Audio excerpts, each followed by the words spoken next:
Students, आज की इस वीडियो में आज मैं आप लोगों को लेखा शास्त्र के अध्याय 5 के 5.4 क्रय पुस्तक एवं क्रय खाते में अंतर को बताने वाला हूं। तो चलो वीडियो को स्टार्ट करते हैं। तो देखो अंतर है, एक तो है क्रय पुस्तक है ना, और एक है क्रय खाता है। तो इसमें क्या अंतर है, तो यहाँ पे अंतर का आधार बताया गया है। जैसे कि भाग किस प्रकार से भाग में अंतर रहेगा, तो क्रय पुस्तक पहले देखते हैं। तो क्रय पुस्तक में यह जनरल का क्या है, भाग है कह रहा है, जबकि क्रय खाता क्या होता है, यह प्रपंजी या खाता बही का भाग है। इसके बाद दूसरा है प्रारूप में देखते हैं अंतर। प्रारूप में क्या अंतर है, तो प्रारूप में प्रपंजी की भांति इस पुस्तक के डेबिट एवं क्रेडिट स्तंभ नहीं होते हैं कह रहा है, ठीक है। और क्रय खाता में इसके डेबिट और क्रेडिट स्तंभ होते हैं। घटक देखो, घटक पहले हम क्रय पुस्तक पे देखते हैं। तो इसमें केवल उधार क्रय अथवा उत्पाद के लिए उपयोग को लिखा जाता है, जबकि क्रय खाता में इसमें नगद एवं उधार दोनों को लिखा जाता है। फिर राशि देखते हैं। तो क्रय पुस्तक के कुल योग को क्रय खाता में लिखा जाता है, जबकि क्रय खाता क्या होता है, क्रय खाता के शेष को व्यापार खाते में स्थानांतरित किया जाता है। फिर पांचवा है आकार, इसका आकार बड़ा होता है और इसका आकार छोटा होता है। तो ये क्या है, क्रय पुस्तक और क्रय खाता में अंतर है। चलो आगे देखते हैं। इसके बाद देखो यहाँ पे एक उदाहरण दिया हुआ है। इस उदाहरण में 1 जनवरी है ना, 1 जनवरी को क्या हो रहा है, 1 जनवरी को शंकर ने 1000 रुपये का माल 10% व्यापारिक कटौती पर खरीदा। कटौती मतलब बट्टा, ठीक है, कटौती मतलब क्या होता है, बट्टा। 5 तारीख को देखो श्याम ने 640 रुपये का माल क्रय खरीदा। 7 तारीख को मोहन से नगद माल खरीदा 200 रुपये का। देखो यहाँ पे नगद हुआ है ना। इसके बाद 9 तारीख को सोहन से 400 रुपये का माल 5% व्यापारिक कटौती पर क्रय किया, बिक्री क्रय 2%। चलो इसके लिए अब हम प्रविष्टि बनाते हैं, पंजी प्रविष्टि। तो देखो पंजी प्रविष्टि कैसे बनेगा, कुछ इस प्रकार से। तो क्रय बही पहले है ना, क्रय बही बना रहे हैं, पंजी प्रविष्टि है क्रय बही का। तो देखो यहाँ पे इस साइड में दिनांक रहेगा, इस साइड में विवरण रहेगा। यहाँ पे एक नया टॉपिक जुड़ा हुआ है, क्या है, बीजक क्रमांक है ना, बीजक क्रमांक यहाँ पे बीजक क्रमांक जुड़ा हुआ है। बाकी खाता पृष्ठ संख्या पहले भी था, राशि भी है ना। और अब यहाँ पे डेबिट और क्रेडिट नहीं दिया, इसमें डायरेक्ट क्या दिया है, राशि दे दिया है और शुद्ध राशि दे दिया है, ठीक है, राशि दिया और शुद्ध राशि दिया है। चलो 1 तारीख को जो हुआ है उसको लिखते हैं। तो 1 तारीख को क्या हुआ था, 1 तारीख को हुआ था शंकर से है ना माल खरीदा। तो शंकर से जब माल खरीदा तो उसमें बट्टा कितना था, 10%। तो पहले शंकर से माल खरीदा। तो देखो बीजक क्रमांक क्या है, 1 है ना। बीजक क्रमांक आपको क्रमांक देते जाना है, तो क्रमांक 1 2 3 4 ऐसे। तो पहले क्या हुआ था, शंकर से माल खरीदा, इसलिए बीजक क्रमांक को 1 लिख रहे हैं, ठीक है। कितने का माल खरीदा, 1000 का। तो देख सकते हो यहाँ पे 1000 है, ठीक। अब इसमें 10% का छूट दे रहा है, तो 10% का छूट कैसे निकालते हैं, आप लोगों को पता होगा ना। 1000 रुपये है, 1000 को 10/10 पे छूट मतलब 10/100। तो 2 शून्य कट गया, यहाँ पे बचा क्या, 10 और 10 कितना हो जाएगा, 100 हो जाएगा। तो यहाँ पे छूट कितना आया, 100 रुपये का छूट आया, ठीक है। छूट निकालना जान गए ना, ठीक है। जो भी छूट कहेगा 10% कहेगा 10/100 लिखना है, 9% कहेगा 9/100 लिखना है, 20% कहेगा 20/100 लिखना है, ठीक है। तो ऐसे ही करते हैं ना। तो ये छूट है। तो छूट देने के बाद नेट राशि कितना रहेगा, 900 रुपया, ठीक है। 10% उसमें छूट दे दी, जो राशि 1000 रुपये का सामान है उसमें 10% छूट देने पर कितना रुपया देना पड़ेगा, 900 रुपया। तो नेट राशि कितना होगा, 900 रुपया, ठीक है। आगे देखो, इसके बाद 5 जनवरी को देखते हैं। 5 जनवरी को क्या हो रहा है, 5 जनवरी को श्याम से 640 रुपये का माल क्रय किया है ना। तो श्याम से 600 कितने का माल क्रय कर रहा है, क्रय मतलब खरीद रहा है, ठीक है। तो खरीद रहा है, तो यहाँ पे देखो, यहाँ पे कोई बट्टा नहीं दे रहा है, नहीं कोई जीएसटी लगा है क्या, नहीं लगा है कुछ भी ना। तो डायरेक्ट आपको क्या करना है, नेट में लिखना है, ठीक है। बीजक क्रमांक 1 के बाद 2 आते हैं, तो 2 लिखोगे, ठीक है। 2 के बाद डायरेक्ट नेट लिखोगे, शुद्ध राशि, ठीक है। शुद्ध राशि कितना लिखोगे, 640। यहाँ पे कोई टैक्स नहीं दे रहा है, नहीं कोई छूट दे रहा है, इसलिए डायरेक्ट किस में चला जाएगा, शुद्ध राशि में चला जाएगा। क्लियर हो ये टॉपिक। इसके बाद जो नेक्स्ट टॉपिक था वो 7 तारीख को था, लेकिन 7 तारीख को यहाँ पे ऐड नहीं किया। क्यों नहीं किया है मैं बता देता हूँ। 7 तारीख को इसलिए यहाँ पे ऐड नहीं किया है क्योंकि 7 तारीख को मोहन से नगद माल खरीदा, नगद कैश है ना। तो कैश में खरीदा है, तो पहले से पैसा दे दिया है, तो इसके लिए बिल बनाने की ज़रूरत नहीं पड़ेगा।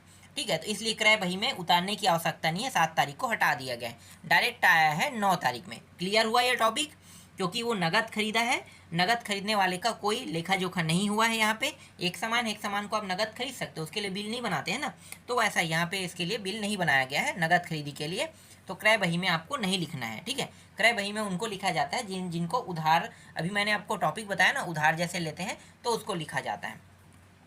तो देखो यहाँ पे क्या है यहाँ पे 9 तारीख है ना, 9 तारीख को सोहन से 400 रुपये का माल 5 व्यापारिक कटौती पर क्रय खरीदा है ना, तो 400 रुपये खरीदेगा, तो देखो बीजा क्रमांक 3 लिखना है, 400 रुपये। अब 20% क्या लग रहा है इसमें, 20% इसमें ब्याज लग रहा है ना, 20% ब्याज नहीं, क्या कर रहा है, बट्टा लग रहा है, सॉरी बट्टा कटौती, तो 20 रुपया इसमें क्या करना है, काट देना है। तो 400 को 5% है ना, तो 5% मतलब 5/100, ये दोनों कट गया, 4 पंचे कितना हो गया 20, तो देखो 20 रुपये निकल गया, तो 20 रुपया क्या हो जाएगा, कम हो जाएगा। अब 20 रुपया कम करो कटौती के बाद, तो कितना होगा 780 रुपया। अब 780 रुपया है तो इसमें ना 2% का भी टैक्स लगेगा। ठीक है, 2% टैक्स निकालेंगे, तो 2% टैक्स कितना होता है, 7 रुपया 60 पैसा होता है। अगर हम कुल करते हैं तो नेट कितना होगा, अब हमें शुद्ध राशि चाहिए, तो भाई जितना हम दे रहे हैं टैक्स इंक्लूड के साथ वो राशि है 387.60 है ना, 387.60 हम क्या कर रहे हैं, कुल दे रहे हैं, मतलब नेट राशि हमारा जो दे रहे हैं इसके लिए। क्लियर हो गया, 2 पैसे GST भी हो गया, सब चीज़ इंक्लूड हो गया। ठीक है, अब कुल यहाँ पे देख सकते हो योग यहाँ पे। ठीक है, नेट जो राशि है, जैसे जो सामान जो खरीद रहे हैं, ठीक है, जिसमें छूट दे रहे हैं, तो कुल कितने का हुआ, 1927.60 मतलब 60 पैसे। ठीक है, 1927 रुपया 60 पैसे का हुआ। क्लियर हुआ। देखो यहाँ पे जो नोट टॉपिक मैंने बताया था ना, यहाँ पे नोट करके बता दिया, 7 जनवरी का व्यवहार रोकड़ व्यवहार है, अतः इसे क्रय बही में नहीं लिखा जाएगा। मतलब नगद खरीदा गया कोई सामान है, उसके लिए आपको क्रय बही खाता में एंट्री करने की आवश्यकता नहीं है, इनके कहने का मतलब है। ठीक है, आगे देखो, इसके बाद जो टॉपिक हमारा है खानेदार क्रय बही खानेदार क्रय बही को देखते हैं। खानेदार क्रय बही के बारे में पढ़ लेते हैं। भिन्न भिन्न किस्म के खरीदे माल की किस्म के अनुसार जानकारी प्राप्त करने के लिए खानेदार क्रय बही का प्रयोग किया जाता है। ठीक है, अलग अलग मतलब भिन्न भिन्न किस्म के माल, जैसे कि आप कह सकते हैं चना खरीदना, सोयाबीन खरीदना, धान खरीदना। ठीक है, ये फसल से संबंधित लेकिन अलग अलग है ना, तो इसको हम क्या कह सकते हैं, इसे हम खानेदार क्रय कह सकते हैं। ठीक है, एकदम सरल और आसान है ना, अगर ऐसे समझते तो सरल और आसान। अगर आप मार्केट जाते हो तो सब्जी भी लेते हैं, तो वो भी क्या अलग अलग प्रकार के सब्जी लेते हो, तो ये भी क्या कहलाएगा, क्रय खानेदार क्रय बही ही कहलाएगा, है ना। इस बही में प्रत्येक किस्म के माल के लिए अलग अलग खाने बनाए जाते हैं। विक्रेता से प्राप्त बीजकों में खरीदे गए माल की जानकारी विस्तार से होती है, किंतु इस बही में खरीदे गए माल का संपूर्ण विवरण देना आवश्यक नहीं होता है। केवल क्रय तिथि, विक्रेता के नाम और उससे प्राप्त बीजक के नंबर व शुद्ध रकम ही क्रय बही में लिखा जाता है। जैसे कि उदाहरण देख लेते हैं, तो देखो यहाँ पे आपको एक एग्जाम्पल दिखाई दे रहा है ना, एक उदाहरण। इस उदाहरण को देखो, तो एक तो हुआ है 1 जनवरी को। ठीक है, एक घटना 1 जनवरी को हुआ है। 1 जनवरी को क्या हुआ है, अशोक गुप्ता दिल्ली से माल खरीदा 1000 कितना है 100 मीटर ऊनी कपड़ा 400 रुपये प्रति मीटर के हिसाब से, 50 मीटर लट्ठा 20 रुपये प्रति मीटर की दर से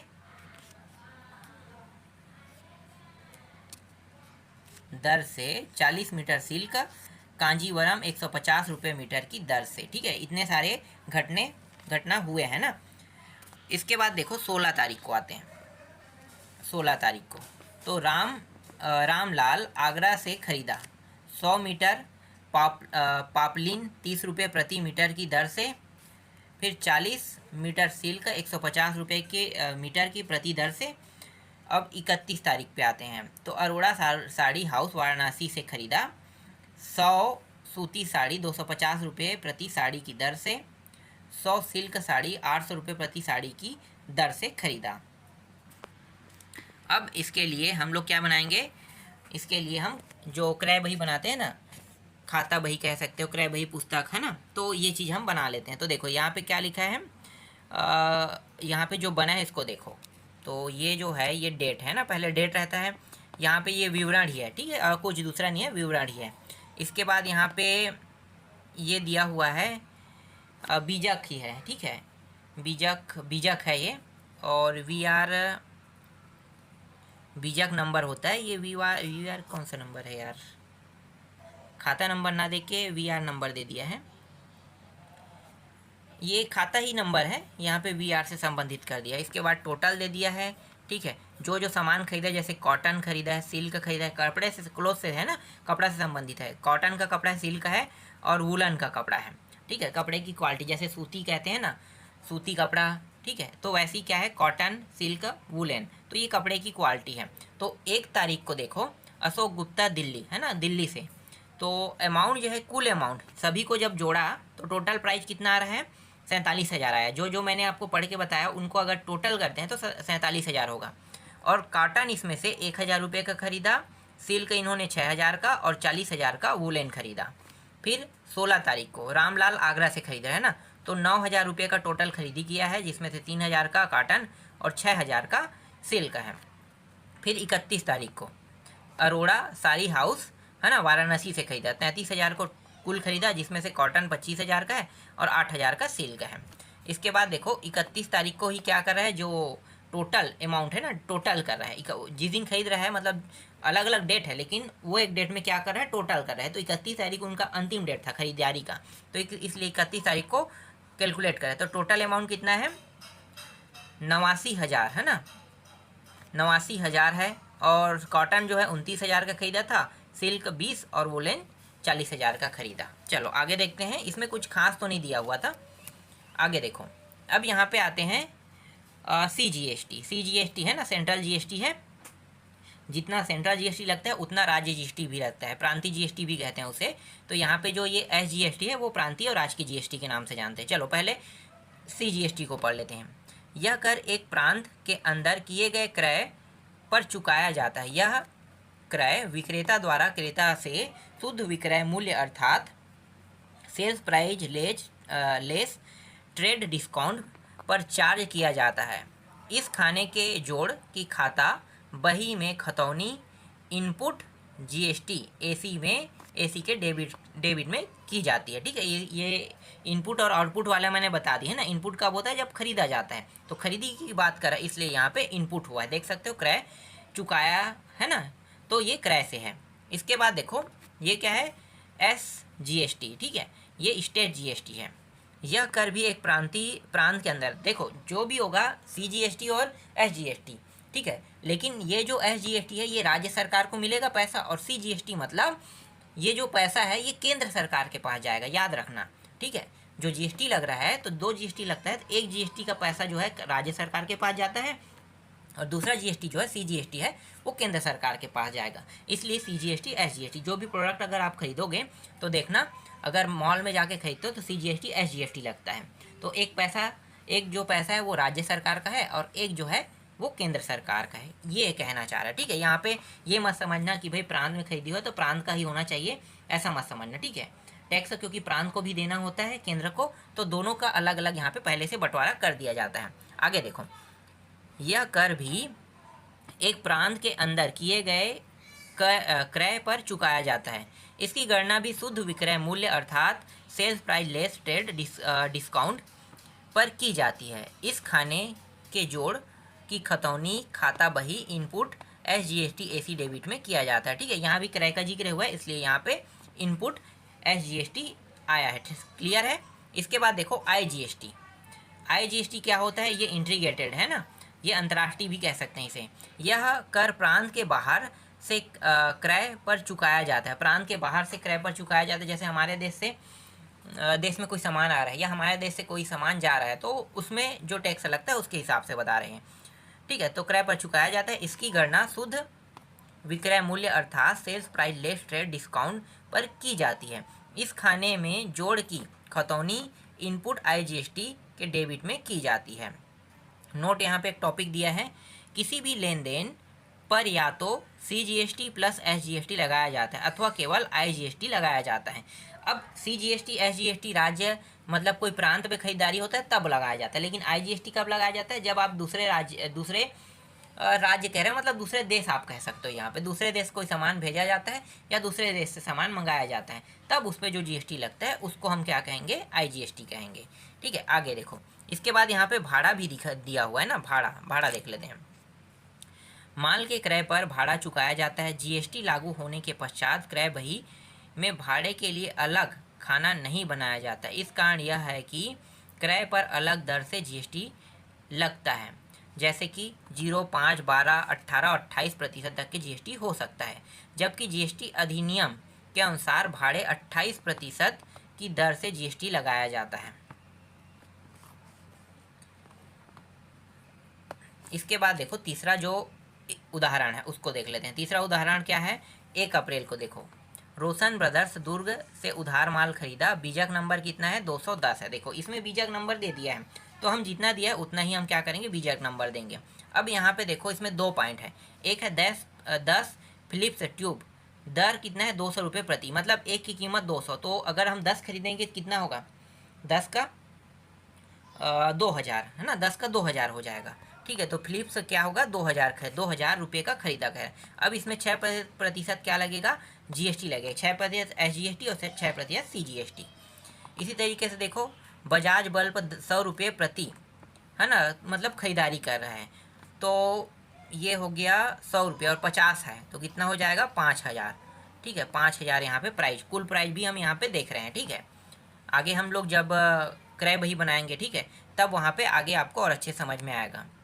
इसके बाद देखो 15 अप्रैल, राकेश इलेक्ट्रिकल स्टोर भोपाल से उधार माल खरीदा, बीजक नंबर यहाँ पे दिया हुआ है, 18 दिया है। चलो देखते हैं क्या क्या माल खरीद रहा है।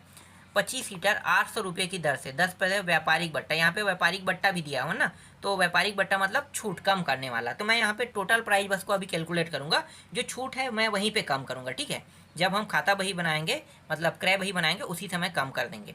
तो आप इसको गुणा करके देख लो, तो 25 अट्ठे कितना होता है, 200 और 2 शून्य मतलब 20,000 रुपये का। ठीक है, तो हीटर जो है 25 जो हीटर खरीद रहा है वो 20,000 रुपये का है, और इसमें जो 12% IGST लगा है उसको मैंने अभी इंक्लूड नहीं किया है ना, वो वहीं पे करेंगे हम लोग। इसके बाद है 15 बजाज फैन 1600 रुपये की प्रति, व्यापारिक बट्टा 10%, IGST 1200 सहित। ठीक है, तो 15 का कर रहा है और 16, तो यहाँ पे इसको जब गुणा करेंगे कितना होगा, 15 छक्के 90 का शून्य, 15 एकम 15 और 9 कितना हो जाएगा, 24 है ना, 24 और ये शून्य, 24,000 रुपये का। ठीक है, तो 15 बजाज जो फैन खरीद रहे हैं वो 24,000 रुपये का है। इसके बाद आते हैं 25 अप्रैल पे। 25 अप्रैल पे आस्था इलेक्ट्रिकल बिलासपुर से उधार माल खरीदा, बीजक नंबर कितना दिया है, 125 दिया हुआ है। यहाँ पे देखो पहला और दूसरा, पहला देखो 5 दर्जन फिलिप्स बल्ब, कितने का होगा भाई, 5 दर्जन, तो 1 दर्जन का 100 रुपया, तो 5 दर्जन का 500 रुपये, तो 500 रुपये हो गए। यहाँ पे जो जीएसटी लगेगा उसको वहीं पे देख लेंगे। ठीक है, फिर 25 पावर प्लग 80 रुपये की दर से प्रति, है ना, तो 80 रुपये की दर से है। और यहाँ पे देखो उपरोक्त पर व्यापारिक बट्टा 10% है और भाड़ा 75 रुपये अलग से लगेगा। तो इसको हम लोग जब हम क्रय बही बनाएंगे उस समय देखेंगे। ठीक है, तो ये हो जाएगा 200 और 25 गुणित 80 करेंगे 2000, तो 2000 रुपये होगा 25 पावर प्लग की कीमत। और दिया है क्या, यहाँ पे नहीं दिया। ठीक है, अब यहाँ पे देखो मेमर्स कमलेश ब्रदर्स रायपुर छत्तीसगढ़ के नाम से बनाया है क्रय बही। तो चलो देखते हैं। अब इसमें जो जीएसटी लगेगा ना, तीनों जीएसटी को लिखेंगे। ठीक है, एक तो इनपुट सीजीएसटी और इनपुट एसजीएसटी और इनपुट आईजीएसटी। ठीक है, तो सभी के सभी खरीदारी संबंधित है, इसलिए इनपुट यहाँ पे क्या होगा, उपयोग होगा। खरीदारी से संबंधित में क्या उपयोग होता है, इनपुट उपयोग होता है। ठीक है, क्लियर है ये टॉपिक। चलो जो जो हो रहा है उसको अब लिखते जाते हैं। तो देखो 1 अप्रैल को हो रहा है ना, मेमर्स ब्रदर दुर्ग से क्या कर रहे हैं, सामान खरीदारी कर रहे हैं। तो बीजक क्रमांक कितना है, बीजक क्रमांक 210 है। पृष्ठ क्रमांक लिखने की जरूरत नहीं क्योंकि पृष्ठ क्रमांक संख्या नहीं दिया हुआ है ना। अब यहाँ पे नीचे आते हैं, तो यहाँ पे पहला जो टॉपिक था ना, यहाँ पे पहला, तो 10 फिलिप ट्यूब, है ना, 200 रुपये प्रति की। देखो यहाँ पे अंग्रेजी में लिख दिया है, मैं आपको हिंदी में बता रहा हूँ। मैंने वहाँ पे कैलकुलेट किया था ना, क्योंकि डाउट ना हो इसीलिए मैं यहाँ क्या कर रहा हूँ, कैलकुलेट करते जा रहा था वहाँ पे। ठीक है, तो देखो 10 फिलिप्स ट्यूबलाइट 200 रुपये, तो 200 गुड़ी 10 कर दो, कितना होगा 2000। तो देखो यहाँ पे आ गया है ना, तो राशि विस्तृत राशि में क्या लिखना है 2000 लिखना है। अब ये दूसरा टॉपिक था वहाँ पे। उसके बाद क्या खरीदा था, 50 बजाज बल्ब 100 रुपये प्रति के, तो 50 खरीदा था ना 100 रुपये के दर से, तो 5000 रुपये ये हो गया। दोनों को कैलकुलेट करेंगे क्योंकि ये दोनों 1 अप्रैल को हुआ था, इसलिए 5 और 2 कितना हो जाएगा 7000। ठीक है। अब इसमें जो जीएसटी लगा है उसको भी देख लेंगे, ठीक है, और जो छूट दिया है उसको भी देखेंगे। तो देखो छूट जो है, देखो यहाँ पे क्या लिखा है, घटाया, 1 मिनट है ना, यहाँ पे अंग्रेजी में भी लिखा है हिंदी में लिखा है, तो दोनों देख सकते हो। घटाया मतलब लेस करना, तो 10% व्यापारिक बट्टा छूट दे रहा है, तो 7000 में 10% छूट देना मतलब 700 रुपये का छूट देना। तो 700 रुपये क्या करना है आपको, घटा देना है। किस में घटा देना है, 7000 में। तो 7000 में जब 700 रुपये घटाओगे कितना होगा, 6300 रुपये होगा ना, बिल्कुल 6300 रुपये। ठीक है। अब इसमें जो 6% जीएसटी है उसको भी इंक्लूड करते हैं। तो जो 6300 रुपये है इसमें 6% जीएसटी निकालेंगे, तो 6% जीएसटी मतलब 6% इसका हिस्सा, तो 6% 6300 रुपये में 6% कितना होगा 378 रुपया, और 6% SGST भी कितना होगा 378 रुपया। अब इन दोनों को जोड़ो तो कितना होगा 7056 रुपया। 7000 कितना होगा, 7000 ये 56 रुपया हो जाएगा, है ना, 7056 रुपया। तो जो कुल जो पैसा है, ठीक है, जो सामान की कीमत है, सामान की कीमत कितनी है, सामान की कीमत जो है ये है 6300 रुपया है। अब इसमें जो जीएसटी लगा है उनको जीएसटी लाइन में लिखोगे, ठीक है। जीएसटी लाइन कितना है, ये एक CGST एक SGST और ये है IGST, है ना, आपको पता है ना।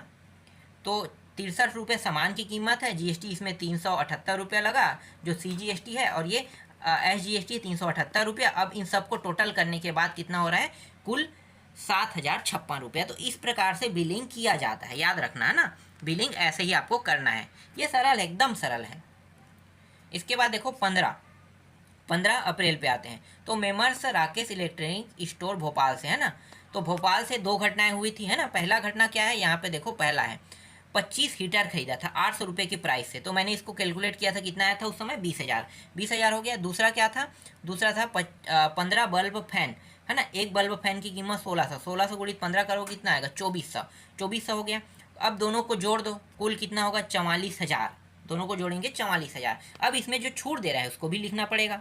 छूट कितना दे रहा है 10%, तो देख सकते हो यहाँ पे घटाया गया बट्टा कितना है 10%, 10% घटा देंगे तो कितना घटा दिया जाएगा 4400, 4400 घटा देगा तो बचेगा कितना 39,600। अब 39,600 पर ही IGST यहाँ पे लगना है, ठीक है, जैसे कि प्रश्न में कहा था IGST, तो IGST कितना लग रहा है 12%, तो 12% डायरेक्ट लगाना। देखो यहाँ पे CGST नहीं लग रहा है, नहीं SGST लग रहा है यहाँ पे क्या लग रहा है, डायरेक्ट IGST लग रहा है, ठीक है। तो IGST अगर यहाँ पे लग रहा है, हो सकता है ये सामान बाहर से आया हो, है ना, इसलिए डायरेक्ट इसमें IGST 12% लगा दिया गया है। तो 12% कितना होगा 4,752 रुपया होगा। अब इन दोनों को इंक्लूड करोगे तो कितना हो जाएगा 4,000 एक मिनट की दोनों को इंक्लूड करोगे तो 44,352 रुपया होगा, है ना, 44,352 रुपया, जिसमें से जो सामान की कीमत है वो 39,600 रुपया और IGST जो लग रहा है वो कितना है 4,752 रुपया। अब इन दोनों को प्लस करेंगे तो जो कुल आएगा टोटल, ठीक है, जो टोटल प्राइस चुकाना है, मतलब जो सामान खरीद रहे हो टोटल प्राइस दोगे ना, जैसे कि कपड़ा खरीद रहे हो और कपड़ा खरीदने के बाद जो टैक्स है उसमें इंक्लूड होगा GST, उनको आपको देना पड़ेगा। तो टोटल प्राइस कितना हो रहा है ये 44,352 रुपया। अब 25 तारीख को देख लेते हैं। देखो 25 तारीख को मेमर्स आस्था इलेक्ट्रॉनिक बिलासपुर से, है ना। अब यहाँ पे पहला क्या हुआ था, पहला ये हुआ था कि 5 दर्जन फिलिप्स बल्ब खरीदा था। एक बल्ब की कीमत कितना है 100 रुपया, तो 5 का तो 5,000 होना चाहिए, यहाँ पे डायरेक्ट 6,000 दे दिया है। यहाँ पे थोड़ा सा कैलकुलेशन में गलती है ना, या तो आपको इसको 6 करना है, आसान है 6 कर देते हैं, ठीक है, 6 कर देंगे तो 600 रुपया होगा। यहाँ भी तो थोड़ा सा गलती हो रहा है, 6 करने पर 600 होगा, थोड़ा थोड़ा सुधार कर देते हैं, सुधार करने पर ये ठीक हो जाएगा, है ना। जहाँ पे गलती हो रहा है उसको सुधार कर लेते हैं। तो गलती कहाँ पे हुआ, ये रहा, ठीक है। और 6 दर्जन फिलिप्स बल्ब, तो ये एक 60 या तो 60 होना चाहिए, ठीक है, यहाँ पे थोड़ा सा गलती है, हमें यहाँ पे 6000 लाना है। ठीक है, 6000 लाना है।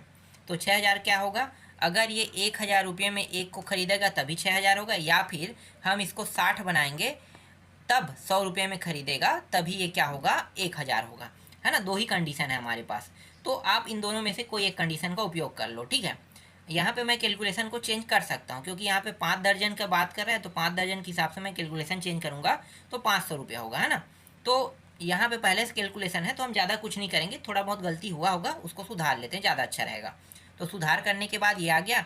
अब ये देखो 25-80 रुपये के दर से, तो ये होगा 2000 का, ये ठीक है। ठीक है, नीचे वाला ठीक है, 2000 का होगा, ऊपर बस गलत हो रहा था। दोनों को जोड़ेंगे तो कितना हो जाएगा, 8000 आएगा। अब 8000 में छूट कितना दे रहा है, 10% का, देख सकते हो।